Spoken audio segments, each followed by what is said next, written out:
말씀을 듣길 원합니다. 우리의 시선을 하나님께 집중하며 살아가길 원합니다. 다 함께 사도신경으로 우리의 신앙을 고백하겠습니다. 전능하사 천지를 만드신 하나님 아버지를 내가 믿사오며 그 외아들 우리 주 예수 그리스도를 믿사오니 이는 성령으로 잉태하사 동정녀 마리아에게 나시고 본디오 빌라도에게 고난을 받으사 십자가에 못 박혀 죽으시고 장사한 지 사흘 만에 죽은 자 가운데서 다시 살아나시며 하늘에 오르사 전능하신 하나님 우편에 앉아 계시다가 저리로서 산자와 죽은 자를 심판하러 오시리라. 성령을 믿사오며 거룩한 공회와 성도가 서로 교통하는 것과 죄를 사하여 주시는 것과 몸이 다시 사는 것과 영원히 사는 것을 믿사옵나이다. 아멘.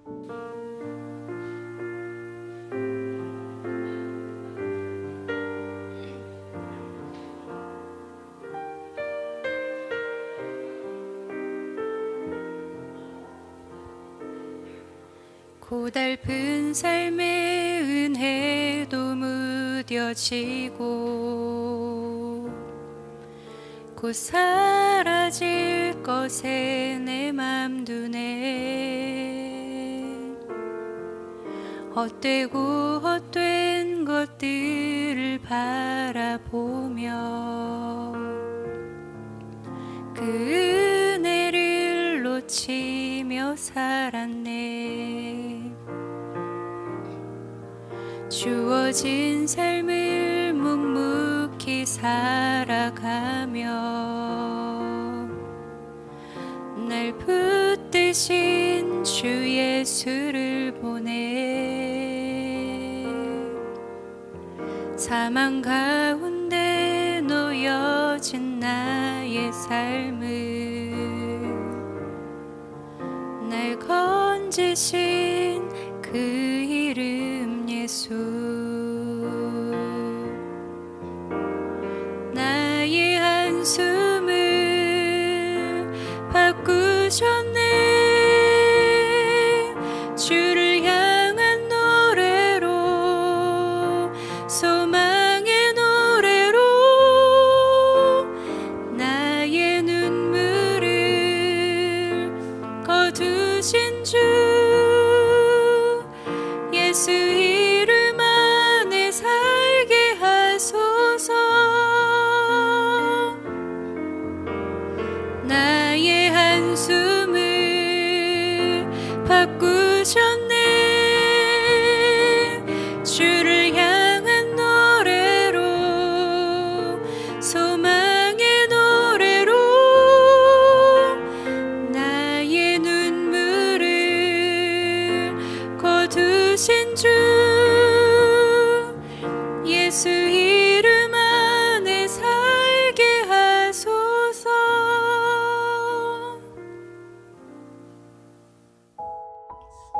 오늘 우리가 함께 나눌 말씀은 예레미야 44장 20절에서 30절 말씀입니다.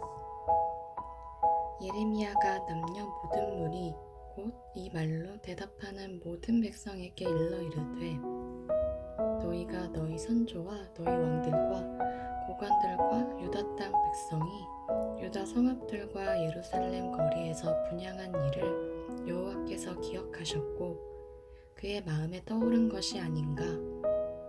여호와께서 너희 악행과 가증한 행위를 더 참을 수 없으셨으므로 너희 땅이 오늘과 같이 황폐하며 놀램과 저주거리가 되어 주민이 없게 되었나니 너희가 분향하여 여호와께 범죄하였으므로 여호와의 목소리를 순종하지 아니하고 여호와의 율법과 법규와 여러 증거대로 행하지 아니하였으므로 이 재난이 오늘과 같이 너희에게 일어났느니라. 예레미야가 다시 모든 백성과 모든 여인에게 말하되 애굽 땅에서 사는 모든 유다 사람이여 여호와의 말씀을 들으라. 만군의 여호와 이스라엘의 하나님께서 이와 같이 말씀하시되 너희와 너희 아내들이 입으로 말하고 손으로 이루려 하여 이르기를 우리가 서원한 대로 반드시 이행하여 하늘의 여왕에게 분향하고 전제를 드리리라 하였은즉 너희 서원을 성취하며 너희 서원을 이행하라 하시느니라. 그러므로 애굽 땅에서 사는 모든 유다 사람이여 여호와의 말씀을 들으라. 여호와께서 말씀하시되 보라 내가 나의 큰 이름으로 맹세하였은즉 애굽 온 땅에 사는 유다 사람들의 입에서 다시는 내 이름을 부르며 주 여호와의 살아계심을 두고 맹세하노라 하는 자가 없으리라. 보라 내가 깨어있어 그들에게 재난을 내리고 복을 내리지 아니하리니 애굽 땅에 있는 유다 모든 사람이 칼과 기근에 망하여 멸절되리라. 그런즉 칼을 피한 소수의 사람이 애굽 땅에서 나와 유다 땅으로 돌아오리니 애굽 땅에 들어가서 거기에 머물러 사는 유다의 모든 남은 자가 내 말과 그들의 말 가운데서 누구의 말이 진리인지 알리라. 여호와의 말씀이니라. 내가 이곳에서 너희를 벌할 표징이 이것이라.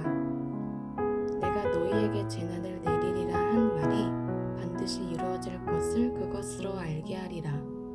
보라, 내가 유다의 시드기야 왕을 그의 원수 곧 그의 생명을 찾는 바벨론의 느부갓네살 왕의 손에 넘긴 것 같이 애굽의 바로 호보라 왕을 그의 원수들 곧 그의 생명을 찾는 자들의 손에 넘겨주리라.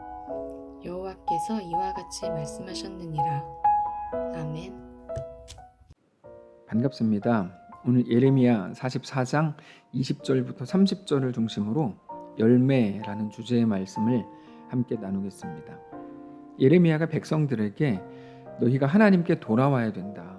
너희는 지금 애굽으로 가고 있는데 그거는 애굽이 문제가 아니라 지금 너희가 애굽을 소망 삼기 때문에 애굽으로 가겠다는 건데 그래서 안 되는 거다. 너희는 하나님께 돌아와야 된다. 너희가 유일한 소망이라고 믿는 그 애굽이 너희를 결국 지켜줄 수 없다. 이렇게 이야기를 했습니다. 그러나 그들은 끝내 하나님이 아니라 애굽을 선택합니다. 그러면서 그들이 애굽을 선택하는 근거로 내세운 것이 우리가 우상숭배를 했어도 망하지 않았다. 오히려 우상숭배를 멈췄을 때 그때부터 우리는 힘들어졌었다. 이렇게 이야기를 하죠. 여러분, 신앙과 종교의 가장 큰 차이는 당장의 문제를 어떻게 바라볼 것인가에 있습니다. 종교는 당장의 문제에 집착하게 만듭니다. 지금 너 이렇게 힘들잖아, 아프잖아, 그러니까 이렇게 해야지. 모든 것들 고통인지 아니면 기쁨인지 잘됨인지 슬픔인지 당장의 문제에 대해서만 집착하게 만듭니다. 그러나 기독교 신앙은 당장의 문제가 아니라 영원한 하나님 나라를 바라보게 합니다. 그래서 지금 일어난 일들에 대해서 이거는 결론이야 이렇게 말하지 않고 이거는 과정이라고 말하는 게 기독교 신앙입니다. 네가 어제 잘못했으니까 오늘 벌 받는 거야. 네가 어제 잘했으니까 오늘 상 받은 거야. 이렇게 상이나 벌의 차원에서 오늘을 바라보는 게 아니고 모든 것들을 과정으로 보는 거죠. 그래서 하나님께서 우리에게 말씀하시는 내용 중에 모든 것이 합력하여 선을 이룬다.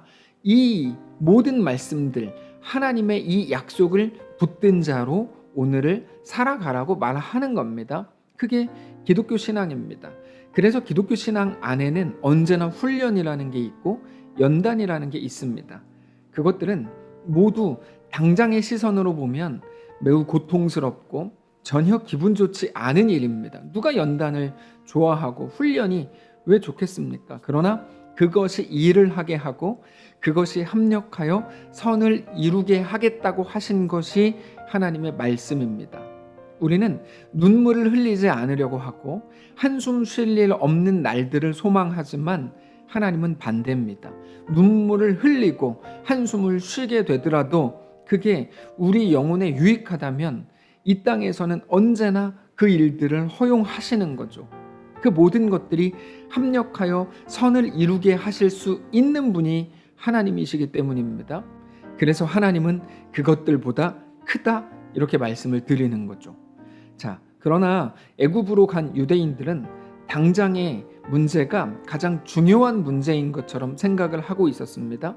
그래서 바로 앞에 있는 애굽으로 가게 된 거죠. 애굽은 우리를 지켜줄 거다 이런 거죠. 그러면서도 자기들은 자기들의 날들을 위해서 애굽으로 마땅히 가야만 되는 것처럼 심지어 우상 숭배를 계속 할 거라고 그렇게 지난 본문에서 말을 한 거죠. 그 기가 막힌 그 기가 차는 모든 말들을 예레미야가 다 들었습니다. 그리고 이렇게 말합니다. 20절입니다. 예레미야가 남녀 모든 무리 곧 이 말로 대답하는 모든 백성에게 일러 이르되 너희가 너희 선조와 너희 왕들과 고관들과 유다 땅 백성이 유다 성읍들과 예루살렘 거리에서 분향한 일을 여호와께서 기억하셨고 그의 마음에 떠오른 것이 아닌가. 여호와께서 너의 악행과 가증한 행위를 더 참을 수 없으셨으므로 너희 땅이 오늘과 같이 황폐하며 놀램과 저주거리가 되어 주민이 없게 되었나니 너희가 분향하여 여호와께 범죄하였으며 여호와의 목소리를 순종하지 아니하고 여호와의 율법과 법규와 여러 증거대로 행하지 아니하였으므로 이 재난이 오늘과 같이 너희에게 일어났느니라. 자, 너희는 우상 숭배를 멈추어서 너희에게 어려움이 생겼다고 말하지만 오히려 그 반대라는 거죠.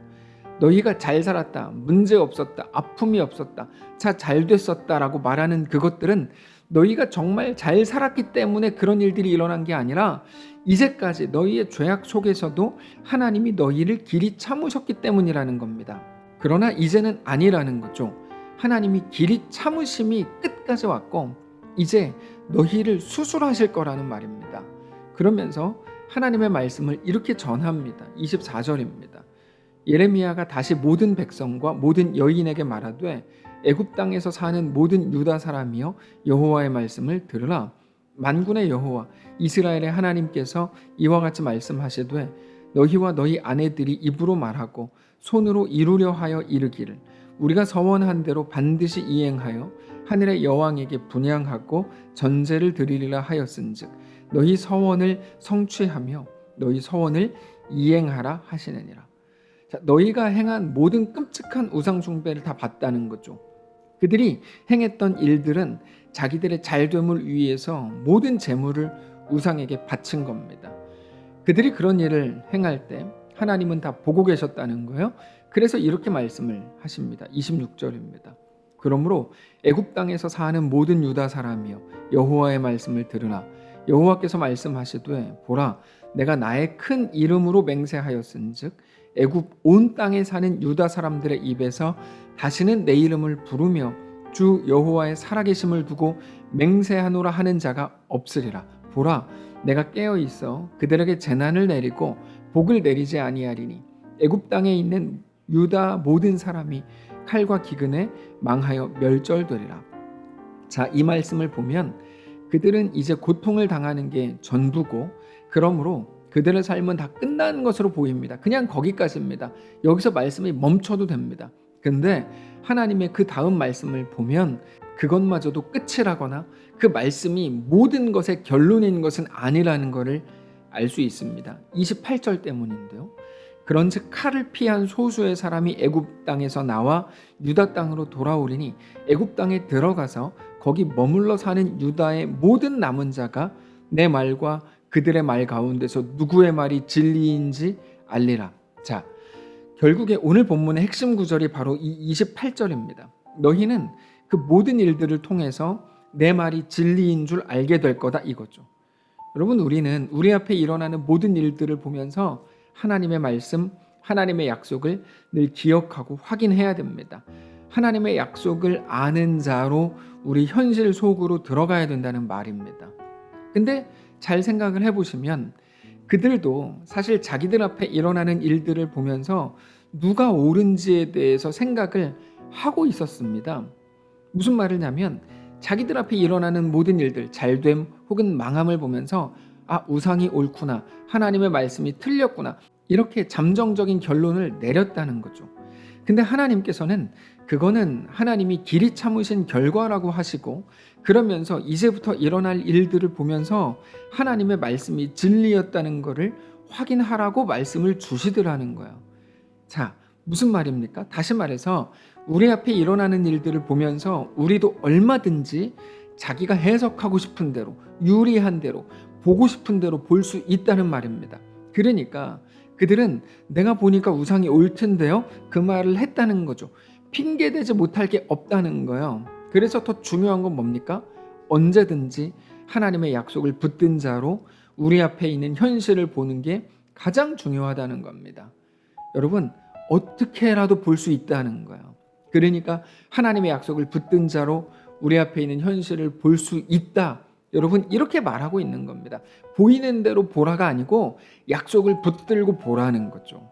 그러면 어떻게 됩니까? 우리 삶이 달라집니다. 달라진다는 말은 그러므로 이제부터 모든 일이 잘 풀리고 뭐 환경이 바뀌고 당장의 일들이 뭐 좋아지고, 여러분 그 말이 아니에요. 우상 숭배하는 자들이 그렇게 말한 겁니다. 그 말이 아니고 말 그대로 우리 앞에 일어나는 모든 일들의 본질이 비로소 달라진다는 말이에요. 전에는 나를 죽이고 고통스럽게 하고 망하게 하려고 다가오는 일들이라고만 생각했는데, 그게 나에게 있어서 최소한 그게 진짜 본질이었는데, 이제는 그게 아니고 하나님의 약속을 가지고 내 앞에 있는 환경과 상황들을 보니까 어떻게 됩니까? 본질이 바뀌죠. 나를 사랑하시는 하나님이 나를 위해서, 나를 얻기 위해서, 나를 자라게 하시기 위해서 나를 사랑하시는 방식으로서 그렇게 행하신 일이라는 것을 깨닫게 되는 겁니다. 그게 그 일의 본질이 바뀌는 순간이죠. 그러면 자연스럽게 불평과 원망은 사라지고 감격과 찬양이 남게 됩니다. 여러분, 아주 중요한 게 바로 이건데요. 불평과 원망은 그 자체가 하나의 열매입니다. 근데 우리가 잘 아는 것처럼 어떤 열매를 맺기 원한다면, 가령 불평과 원망은 사라지게 되고 찬양과 감격만 남기를 원한다 그러면 그냥 불평하지 않고 찬양하면 되는가? 여러분, 절대 그렇지 않습니다. 그것들은 열매이기 때문입니다. 그 열매를 맺기를 원한다면 그 열매를 맺을 나무를 심어야 되는 겁니다. 열매를 그럴듯한 모양으로 바꾸려고 한다고 해서 열매가 바뀌지 않습니다. 늘 말씀을 드리지만 우리가 생각하는 도덕적인 어떤 현상들, 죄라고 할 때 그것들은 하나의 열매에 불과합니다. 하나의 모양에 불과해요. 그런 것들을 하지 않고 없앤다고 해서 그런 것들이 우리 중심에서 사라지는 게 아닙니다. 죄의 뿌리를 들여다봐야 되는 거죠. 죄의 뿌리를 파헤치고 나면 죄의 열매들, 그런 양상들이 사라지는 겁니다. 마찬가지입니다. 그럴듯한 모양으로 열매를 바꾼다고 하고 색칠하고 모양을 뭐 대단하게 예쁘게 바꾼다고 해서 열매의 본질이 바뀌지 않아요. 열매는 오직 나무가 맺는 겁니다. 그러니까 무슨 말입니까? 나무를 오늘 바꿔 심어야 된다는 말입니다. 그러면 시간이 걸립니다. 이 모든 과정을 잘 생각을 해야 됩니다. 그러니까 어떤 나무를 심을 것인가가 핵심입니다. 어떤 나무를 심을 것인가. 자, 나무를 심는다는 건 무슨 말이죠? 이렇게 말씀드리면 알아듣기 쉽습니다. 믿음이라는 나무를 오늘 심으실 수 있기를 바랍니다. 불평을 없애려고 하기 전에 믿음을 심으셔야 된다는 말입니다. 그러면 열매가 자연스럽게 바뀝니다. 근데 그게 아니라 억지로 열매를 바꾸려고 그러면 금방 지칩니다. 그러면서 열매는 결국 바뀌지도 않습니다. 오히려 그럴듯한 모양의 더 썩은 열매들만 맺게 되죠. 사랑하는 성도 여러분, 오늘 이 말씀을 잘 기억하시기 바랍니다.